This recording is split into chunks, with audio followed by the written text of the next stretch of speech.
All right, let's dive in. Just think about your day so far. How much of it has actually been digital? From the news you scrolled through this morning to the chats you'll have tonight, our lives are just completely woven into the internet. But what does it really mean to be a good citizen in this huge, sprawling online world? For the longest time, whenever we talked about online safety, it was always a big list of don'ts. Don't share your password, don't talk to strangers. And look, that advice is still super important, but it's really only half the picture. Real digital citizenship isn't just about dodging the bad stuff, it's about actively building the good stuff. It's about being a force for positive change out there. So what is digital citizenship really? In this first part, we're going to move past that simple list of rules. We're going to break down a whole framework for how to engage with the digital world in a way that's responsible, positive, and honestly, way more empowering. Okay, here is a fantastic definition that kind of pulls together the best thinking from some major global organizations. And I want you to notice the keywords here: actively, positively, and responsibly. This isn't about just sitting back and passively scrolling. It's about having both the skills and the right mindset to be a constructive, helpful part of our online communities. And believe me, this isn't just some vague, fluffy concept. Huge international groups, from Europe's top human rights organization to leading educational tech groups, have built out these really detailed frameworks. So you can see here, one framework covers everything from media literacy to online empathy, while the other focuses on these core qualities like being inclusive, informed, and balanced. It just goes to show how seriously this is being taken all around the world. Now that we've got the big picture, let's zoom all the way into the most personal level, you. Because let's be real, before we can be good digital citizens for the wider world, we first have to know how to take care of our own digital selves.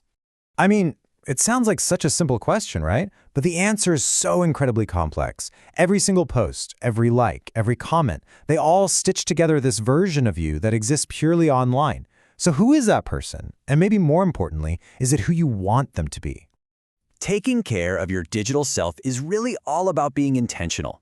It means consciously deciding to build a positive identity and always remembering that your digital footprint, well, it can last forever. It means practicing empathy, being super protective of your privacy, and this is a huge one, finding that healthy balance between your online and offline life to protect your own well-being. Okay, so we've looked inward. Now let's zoom out just a little bit, from our digital self to our digital community. At its core, citizenship is social. It's all about how we interact with other people and with the information that's flowing all around us. And right at the heart of every single responsible online interaction is this one absolutely essential skill: media and information literacy. And no, this isn't just about spotting fake news. It's a much deeper skill. It's the ability to critically look at everything you see online, to ask who made it and why, and then to contribute your own ideas in a thoughtful way. This is the absolute bedrock of being a great digital citizen. This breaks it down into a really powerful 3-step habit. Before you even think about hitting share or reacting, just pause for a second and ask. Number 1, who actually created this and what's their angle? 2, what's their motive here? Are they trying to inform me, persuade me, or sell me something? And 3, can I double-check this with another source that I trust? Making this a reflex, it can completely change how you experience the internet. And this really gets to the human core of it all. Technology gives us the connection, sure, but it's empathy that actually builds a community. Every single time we choose to communicate with respect, we're doing more than just talking. We're laying another brick to build a safer, more welcoming digital world for every single one of us. Okay, it's time for our final zoom out. We've looked at ourselves, we've looked at our communities. So now, what's our role in the entire global digital society? What are our rights and what are our responsibilities on this massive, massive scale? Just like in the physical world, our online rights and our responsibilities are really two sides of the same coin. Of course, we have the right to free expression, to privacy, to access information, but those rights come balanced with our responsibility to act ethically, to respect others, and to actively help make the digital world a better place for everyone.